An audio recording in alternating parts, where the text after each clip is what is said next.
This is video 2 of week 6 for ITCE. So on this screen, I have a link to a little video that shows you some members of a Formula One pit stop, then and now, to demonstrate what effective teamwork looks like. I hope you enjoy it. Okay, so what we're going to do in class, and if you aren't able to join us in class, then I encourage you to do this activity on your own. We're going to do something called personality dimensions. And what it is it's an assessment tool that allows you to identify yourself according to one of 4 different colors. So we each have our own personality, which impacts how we work in team situations. And that's why we're doing it right now, because we're talking about teams.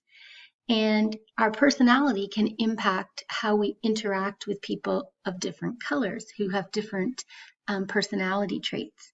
So I'm hoping that by identifying your specific personality traits and understanding the personality traits for other colors, you might be a more effective group member or team member in your school projects or when you go out into the workplace. So that's why we're doing this. This slide goes over a little bit more details about the personality dimensions assessment. It's actually an assessment that typically takes about an hour or so to do. We don't have access to the full personality dimensions assessment tool, so we're gonna make a little workaround. What I want you to do is I want you to look at these cards right here that are in front of you. So there's this card, this card, this card, and this card.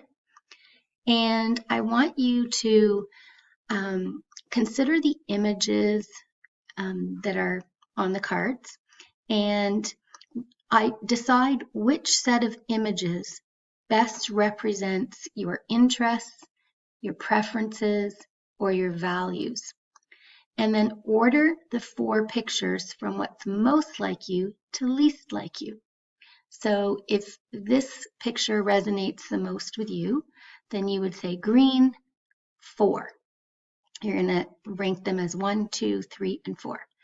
And if this one maybe looks kind of like you, but not quite as much, you'll say gold, 3.